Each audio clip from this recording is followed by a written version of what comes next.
할렐루야! 한 주를 마무리하는 토요일 아침이 밝았습니다.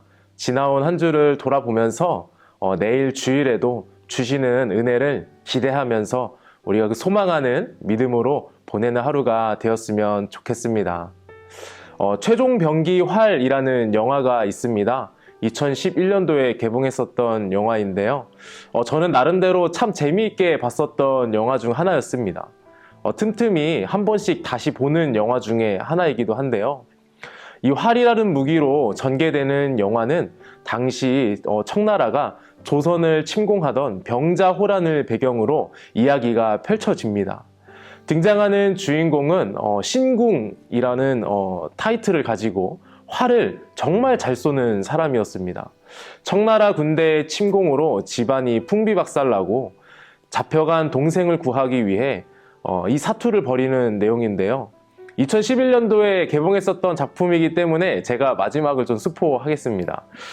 마지막 장면에서 남은 한 발의 이 활로 자신의 모든 것을 짜내어서 자신의 목숨과 바꿔서 동생을 구해내는 장면으로 영화가 마무리가 됩니다.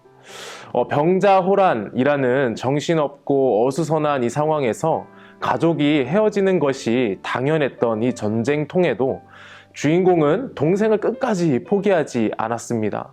왜냐하면 동생은 자신에게 하나뿐인 혈육이고 동생에 대한 진정한 사랑을 가지고 있었기 때문이죠.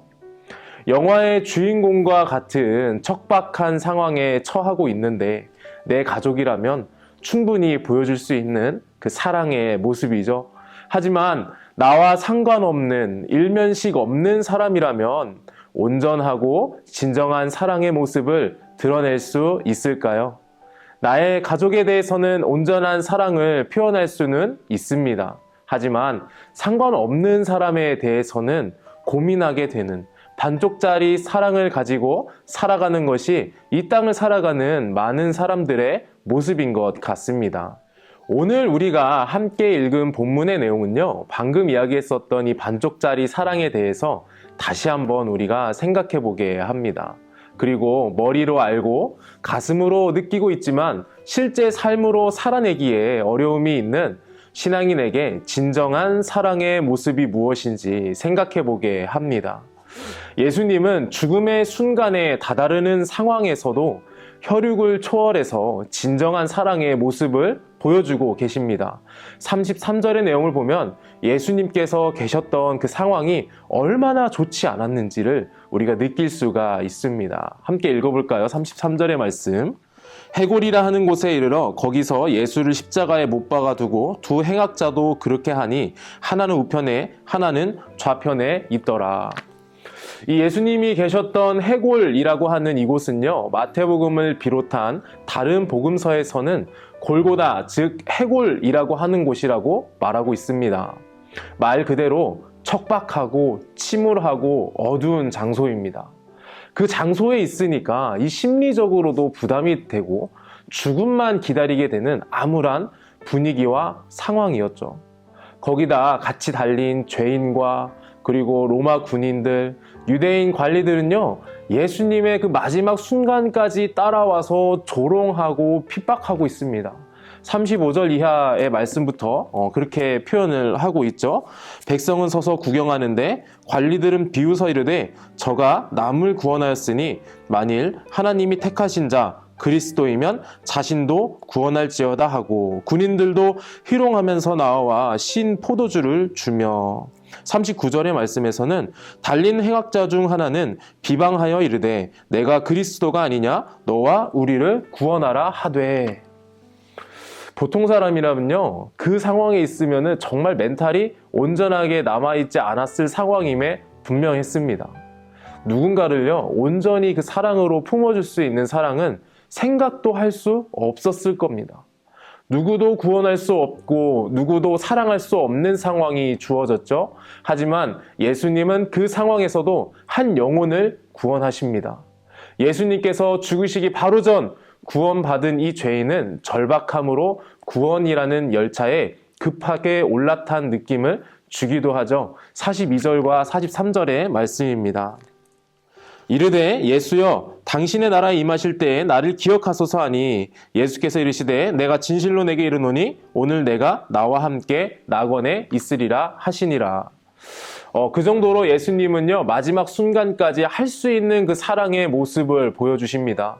주님의 이 모습을 보고 우리는 이 한 가지를 기억하고 나누기를 원하는데요. 바로 한 발 남은 사랑으로 오늘을 살아가자라는 것입니다. 예수님은 앞서 말한 것처럼 해골이라는 이 골고다 언덕에서 모든 것을 다 포기하고 체념하며 죽음을 기다리시지 않으셨습니다. 죽음의 순간에도, 죽음을 눈앞에 둔 그 순간에도 생명을 구원하셨습니다. 한 발 남은 그 사랑, 마지막 순간의 그 사랑이 자신의 희생으로 인해서 반전의 승리를 얻은 것이죠. 신앙인인 우리에게도 그 한 발 남은 사랑을 통해서 구원받고 하나님 자녀됨의 은혜를 입었습니다. 그리고 그 은혜에 힘입어서 주님과 같이 증거하고 전하는 삶을 살아야 한다라는 것을 잘 알고 있죠. 하지만 이 땅을 살아가는 신앙인에게 세상은요, 말 그대로 척박한 상황을 살아가는 것과 같습니다. 나의 삶, 인생을 같이 신앙생활 하기에는 가로막고 있는 것들이 참 많이 있어요. 침울하게 하고요, 척박하게 하고 어둡게 하고 심적과 영적 부담을 주면서 주님을 온전히 바라보지 못하게 합니다. 그러다 보니 우리는요, 주님이 주신 그 한 발 남은 그 사랑이 있음에도, 그 강력한 사랑을 통해 반전의 승리를 가질 수 있음에도 우리는 위축되고 두려워하고 있습니다. 세상이 우리에게 힘들게 하는 척박한 상황은요, 모든 것을 다 포기하게 만들죠. 심적으로, 영적으로, 물리적으로 힘들게 하고 부담이 되게 합니다. 하지만 주님은 우리를 구원하신 이유가 있습니다. 우리를 살려야만 하는 이유가 있습니다. 영화에서 말하는 단순한 혈육이기 때문에 그 이유가 아닙니다. 육신을 뛰어넘어서 한 발 남은 그 사랑으로 구원받은 우리가 또 다른 그 한 발 남은 사랑을 전하면서 제자의 삶과 그 역할을 감당하기를 원하시는 거죠. 우리가 받은 구원의 감격과 기쁨과 감사를 삶으로, 선한 영향력으로 흘러보내며 살기를 원하십니다. 그래서 우리는 이 한 발 남은 그 사랑으로 오늘을 살아가야 합니다.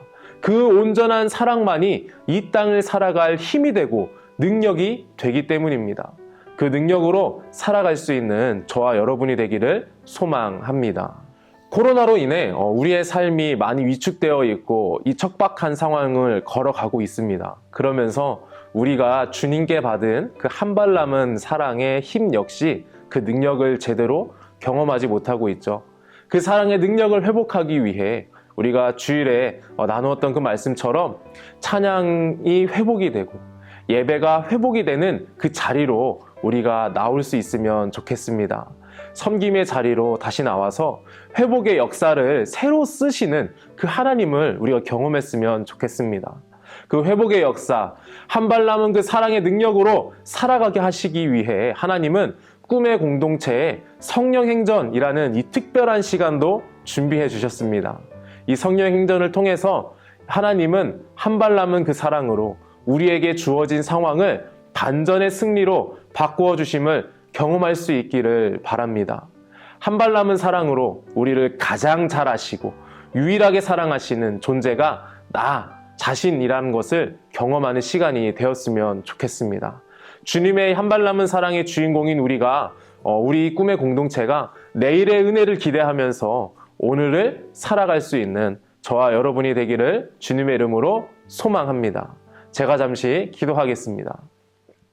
하나님 감사합니다. 오늘 우리가 함께 나누었던 말씀처럼 예수님은 그 마지막 순간까지 정말 그 사랑을 실천하시고 그리고 그 사랑으로 한 영혼을 구원하시는 그 모습을 우리는 말씀을 통해서 함께 묵상했습니다.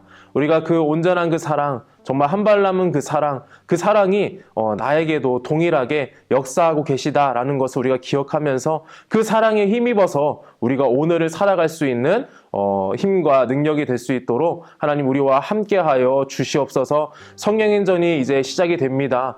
성령인전 그 시간들을 통하여서 우리를 향한 하나님의 온전한 그 사랑을 다시 한번 경험할 수 있게 하시고, 그리고 그 사랑으로 우리가 다시 한번 회복되어서 예배의 회복, 그리고 우리의 영성의 회복, 신앙의 회복이 일어날 수 있는 그런 시간들이 될 수 있도록 우리의 삶 가운데 함께하여 주시옵소서. 예수님의 이름으로 기도합니다. 아멘.